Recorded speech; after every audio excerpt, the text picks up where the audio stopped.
tonton André mi nga xam te day jàngal Calcis mais malgré buy jàngal Calcis Péridick du nelaw man Péridick nu muy def ba dégg affaire moo ma jaaxal nee na tonton André da koy yee ci katimasin yabuk li waja jujant amen.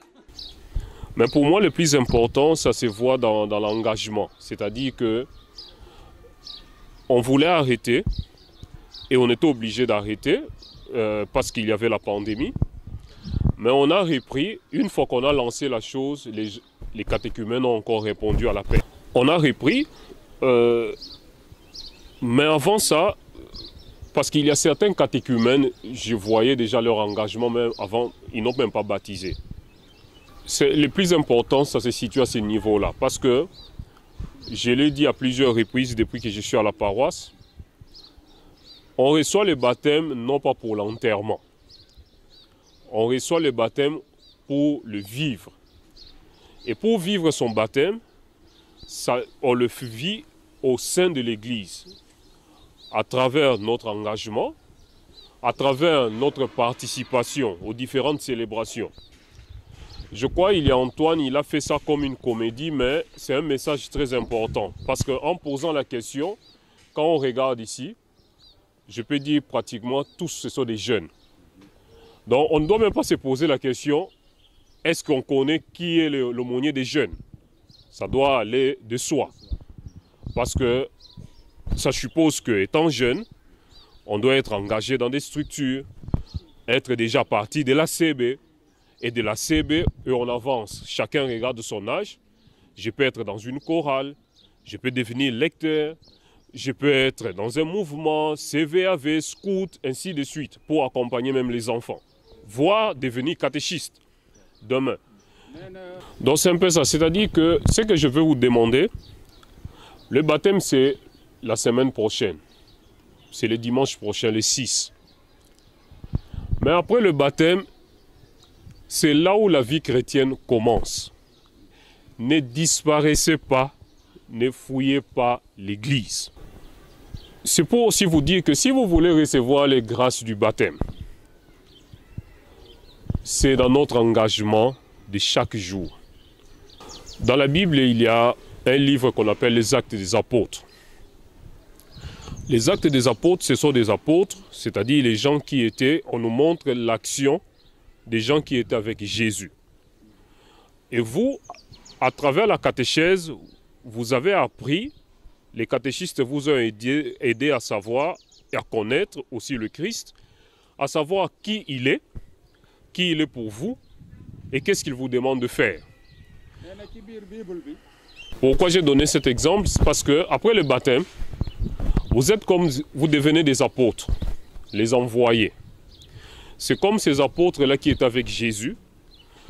Une fois qu'ils ont eu à être avec Jésus, marcher avec lui, connaître, savoir qui il est, quelle était la mission du Christ, demain, une fois que vous êtes baptisés, vous devenez comme ces apôtres-là. Votre travail, c'est d'aller aussi témoigner. Et je le dis toujours, ce qui fait de nous chrétiens, c'est bien, on peut porter les habits avec l'image de Jésus, on peut porter la croix, mais le plus important, c'est notre engagement. Donc, là, je vais finir. Comme pour certains qui sont déjà là, je le vois, ils viennent à l'église, nettoyer. Il y a même certains, fermer la porte, ils sont toujours là. Même la porte de l'église.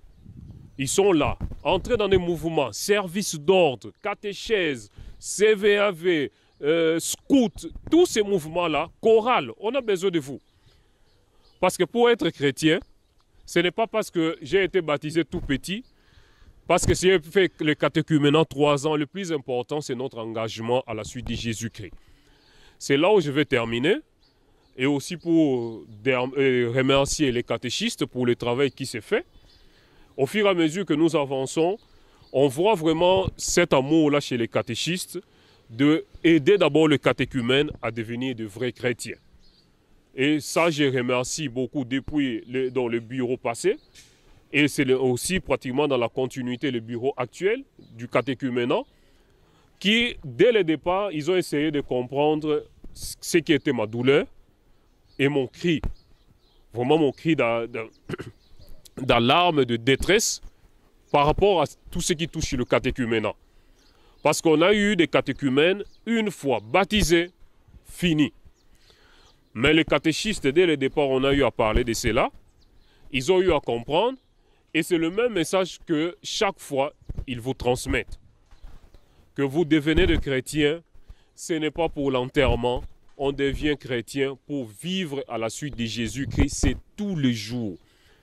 Parce qu'à notre mort, on n'a plus le courant, on ne parle plus, on ne respire plus, il n'y a plus rien. Mais c'est maintenant, c'est chaque jour, quand nous avons encore le souffle de vie, que c'est à ce moment-là que nous pouvons encore témoigner de Jésus-Christ, parler de lui, faire des gestes qui vont faire en sorte que quand les gens vont vous voir, ils vont dire effectivement que ce sont des chrétiens. Hier, je disais aux enfants de la catéchèse qui ont reçu le baptême, être chrétien, ce n'est pas parce que je m'appelle Eric.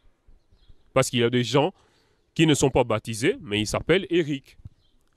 Être chrétien, c'est ce qui est le plus important. Oui, j'ai le nom d'un saint, mais le plus important, je suis baptisé. Et baptisé, je montre mon baptême à mes frères et sœurs. Et tout commence déjà dans ma famille. Et de ma famille, j'amène cela au quartier. Donc nous allons continuer vraiment à prier pour vous, afin que tout ce que vous avez reçu durant les 3 ans, que ça puisse porter beaucoup de fruits, et surtout des fruits qui vont demeurer, et pour le bien de notre paroisse et le bien de notre Église. Merci.